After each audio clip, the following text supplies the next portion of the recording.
দিনটা ছিল জানুয়ারি মাসের 30 তারিখ। আজকে আমাদের গন্তব্যের স্থান হলো ঝাড়খণ্ড রাজ্যের গিরিডি জেলায় অবস্থিত পরেশনাথ পাহাড়। আমাদের এই যাত্রা শুরু হয়েছিল বিষ্ণুপ্রিয়া স্টেশন থেকে।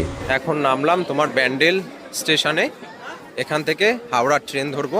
ব্যান্ডেল থেকে হাওড়া যাওয়ার ট্রেন আছে তোমার 3:35 জয় শ্রীকৃষ্ণ বন্ধুরা, আশা করি তোমরা সবাই ভালো আছো, সুস্থ আছো। তো আজকে হচ্ছে জানুয়ারি মাসের 30 তারিখ 2026, আর আজকে আমি যাচ্ছি পরেশনাথ, যেটা নাকি ঝাড়খণ্ড জেলায় অবস্থিত। তো এখন আমি নেমেছি হাওড়াতে। ব্যান্ডেল থেকে তোমার 3:30 ট্রেন ধরেছিলাম, এখন আমি নেমেছি হাওড়ায়।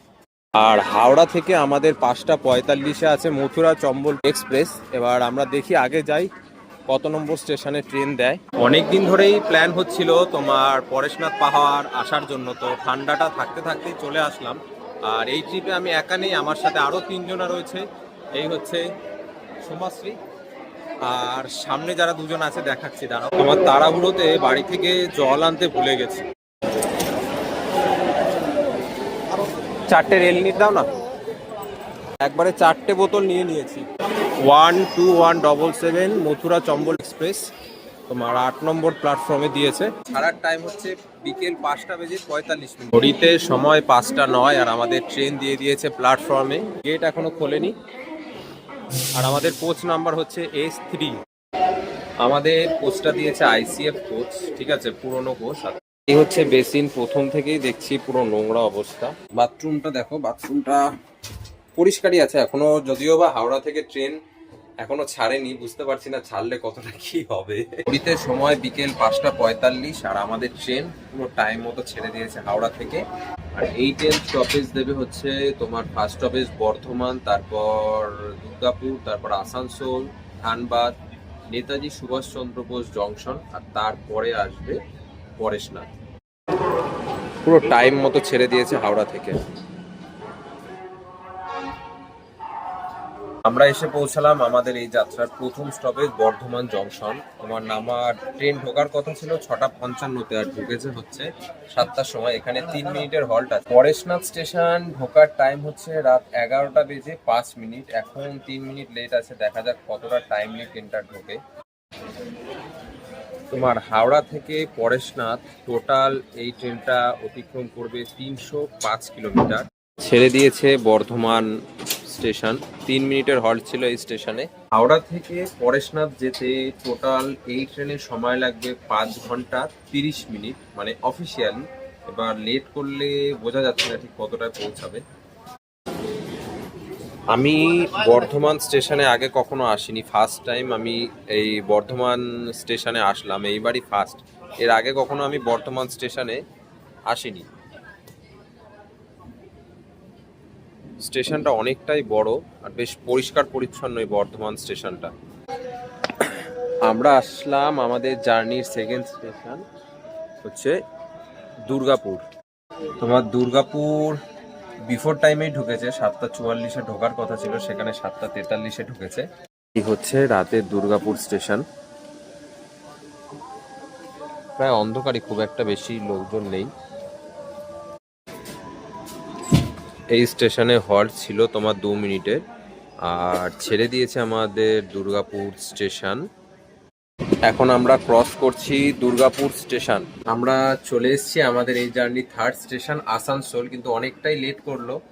কিছুক্ষণ আগেও ট্রেনটা মানে দুর্গাপুর পর্যন্ত ট্রেনটা ভালো টাইমে এসছে, কিন্তু আসানসোলে এসে প্রায় 17 মিনিট লেট করে দিল। 8:25-এ ঢোকার সময় ছিল, টাইম ছিল 8:25, সেখানে 8:42-এ ঢুকেছে, ঠিক আছে।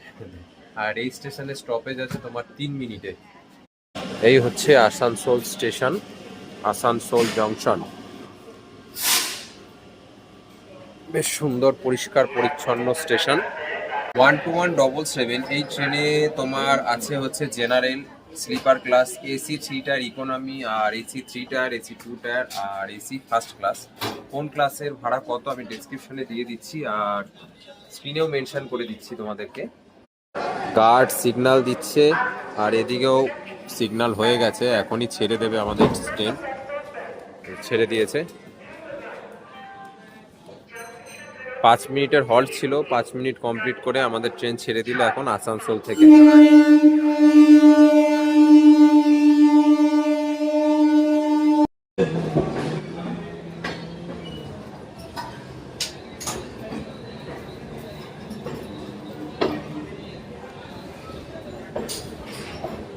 বেশ সুন্দর আসানসোল স্টেশনটা। এই হচ্ছে আমার বন্ধু শ্যামলেন্দু, আর তার ওয়াইফ হচ্ছে রিয়া, আর এই হচ্ছে সোমাশ্রী। এই বাড়ি থেকে খাবার আনার হয়েছে, আলুর দম আর তার সাথে পরোটা। ইসে কর না, একটা কাজ করো, আলুর দমটা একটার মধ্যে না রেখে এই হটপটে হাফ আলুর দম দিয়ে দাও, ঠিক আছে? তাহলে ভালো, কারণ একটা যদি পড়ে যায় ধপ করে পড়ে যাবে। এটার মধ্যে চামচ নিয়ে এসছো ওর জন্য।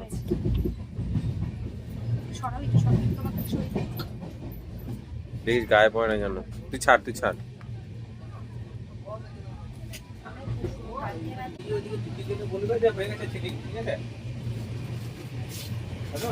আমরা চলে এসেছি আমাদের যাত্রার পরবর্তী স্টেশন ধানবাদ স্টেশনে। 10টা 15-তে ঢোকার কথা ছিল, সেখানে 10টা 7-এই ঢুকিয়ে দিয়েছে ট্রেন বিফোর টাইমে। আর এখান থেকে ট্রেন ছাড়বে তোমার 10টা বেজে 20 মিনিটে। 5 মিনিটের হল্ট থাকার কথা, কিন্তু একটু বেশি টাইমই থাকবে। এই হচ্ছে তোমার ধানবাদ জংশন। এখন বাজে ঘড়িতে 10টা 9, 10টা 20-তে ছাড়বে তোমার ধানবাদ থেকে। অনেকটাই টাইম দাঁড়াবে এই স্টেশনে। ঘড়ির কাঁটায় বাজে 11টা বেজে 5 মিনিট, আর আমরা নেমে পড়েছি পরেশনাথ স্টেশনে। তোমরা যেই প্ল্যাটফর্মে নামবে সোজা চলে আসবে 5 নম্বর প্ল্যাটফর্মে। ওখান থেকেই তোমরা অটো বা শেয়ার কার পেয়ে যাবে। সেখান থেকে তোমাদের যেতে হবে মধুবন, ঠিক আছে?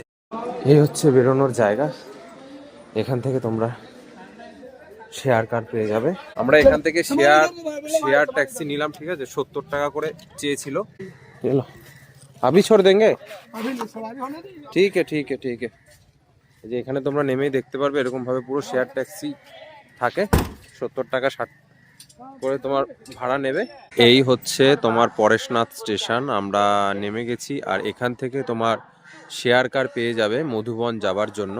তোমরা যারা দিনের বেলায় আসবে, দিনের বেলায় তোমার 50 টাকার মতো ভাড়া নেবে তোমার পরেশনাথ স্টেশন থেকে মধুবন যাবার জন্য। কিন্তু রাতের বেলা ওরা 70 টাকা 80 টাকা চাইবে, একটু বার্গেনিং করে নেবে। আমরা 4 জন আছি, আমাদের কাছে 70 টাকা করে চেয়েছিল, তো আমরা 60 টাকা করে ফাইনাল করেছি। তোমরা যারা আসবে অবশ্যই একটু বার্গেনিং করে নেবে, ঠিক আছে? যা দাম বলবে তাতেই গাড়িতে উঠে পড়বে না, একটু বার্গেনিং করে নেবে। পরেশনাথ স্টেশন থেকে তোমার মধুবন 24 কিলোমিটার, গাড়িতে যেতে তোমার ওই 35 মিনিটের মতন সময় লাগবে। এরা হচ্ছে 10 জন না ফিল আপ হলে, মানে শেয়ার গাড়িতে 10 জন না হলে ওরা গাড়ি ছাড়ে না। আমরা 4 জন রয়েছি, তো এখনো 6 জন বাকি রয়েছে। নেক্সট একটা ট্রেন ঢুকছে 11টা 50-এ, তো ওখান থেকে প্যাসেঞ্জার হলে তারপরে আমাদের গাড়ি ছাড়া হবে। আমরা এখন এই স্টেশনে, মানে স্টেশনের বাইরে শেয়ার কারের জায়গাতে দাঁড়িয়ে রয়েছি। এখন দেখি কখন লোক হয়, তারপরে ছাড়া হবে। রাত বাজে এখন তোমার 11টা 40। রাত্রিবেলা চা আমার জন্য না, সোমার জন্য নিচ্ছি। এই যে টাকা, হ্যাঁ, গরম গরম চা। এখন ঘড়ির কাঁটায় বাজে 12টা 45, আর আমরা গাড়ি থেকে নামলাম আর হোটেল বুক করলাম। আমাদের এখানে এক রাতের জন্য নিল 1500 টাকা।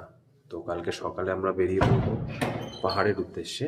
এই হচ্ছে আমাদের মানে হোটেল, আর এদিকে রয়েছে আমাদের রুমটা তোমাদের দেখাই।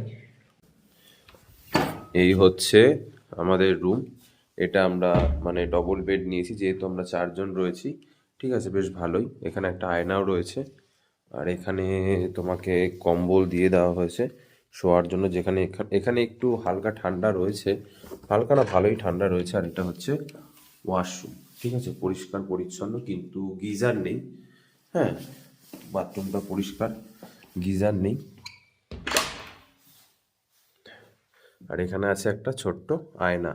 এই ছিল আজকের ভিডিও। আজকে এখন রাত্রিবেলা এখানে রেস্ট করব, আর কালকে সকালবেলা ইচ্ছে আছে 5টার সময় উঠে পাহাড়ের উদ্দেশ্যে রওনা দেব, ঠিক আছে?